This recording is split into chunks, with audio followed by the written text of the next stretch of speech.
Financial sector. The Indian banking sector today is characterized by strong balance sheet, historic highs in profitability, improved asset quality, and coverage exceeding 98% of villages in the country. At this juncture, we are well placed to futuristically evaluate the measures needed to continue on the path of reform-led growth of this sector. I propose setting up a high-level committee on banking for Vikasit Bharat. High-level committee on banking for Vikasit Bharat to comprehensively review the sector and align it with India's next phase of growth while safeguarding financial stability, inclusion, and consumer protection.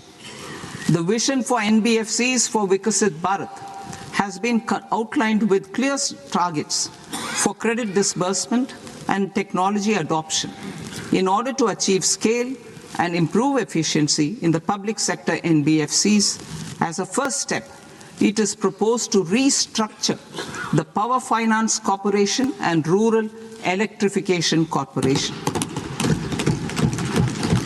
I propose a comprehensive review of the foreign exchange management non-debt instruments rules to create a more contemporary, user-friendly framework for foreign investments consistent with India's evolving economic priorities. Corporate bond market. I propose to introduce a market-making framework with suitable access to funds and derivatives on corporate bond indices. I also propose to introduce total return swaps on corporate bonds. Municipal bonds. To encourage the issuance of municipal bonds of higher value by larger cities, I propose an incentive of 100 crore rupees for a single bond issuance. 100 crore rupees for a single bond issuance of more than 1,000 crore. The current scheme under Amrit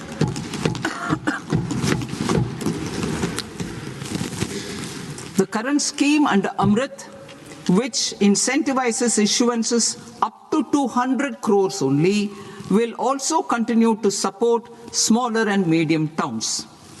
That will also continue to support the smaller and medium towns. Ease of doing business. Individual persons resident outside India, PROI, will be permitted to invest in equity instruments of listed Indian companies through the Portfolio Investment Scheme. It is also proposed to increase the investment limit for an individual PROI under the scheme from 5% to 10%, with an overall investment limit for all individual PROIs to 24% from the current 10%. Emerging technologies including AI.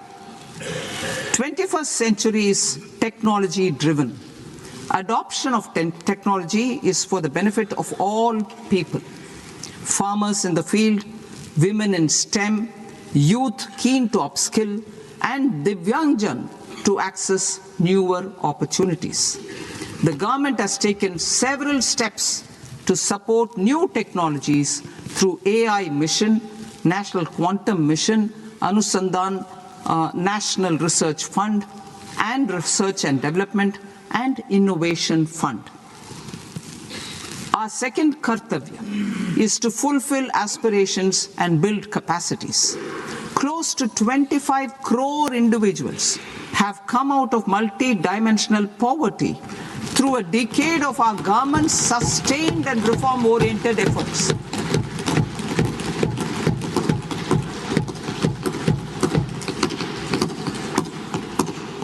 Our government has therefore decided to place a renewed emphasis on the service sector to provide a pathway to fulfilling aspirations of a youthful India with the following measures. I propose to set up a high-powered Education to Employment and Enterprises Standing Committee to recommend measures that focus on services sector as a core driver of Vikasit Bharat. This will make us a global leader in services with a 10% global share by 2047. The committee will prioritize areas to optimize the potential for growth, employment, and exports. They will also assess the impact of emerging technologies, including AI, on jobs and skill requirements and propose measures thereof. To create a range of skilled career pathways, a new range of skilled career pathways for our youth, I propose interventions in the following sectors. Health.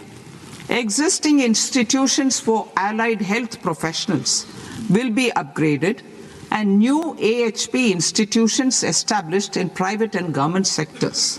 This will cover 10 selected disciplines, including optometry, radiology, anesthesia, OT technology, applied psychology and behavioral health, and add 1 lakh AHPs over the next 5 years.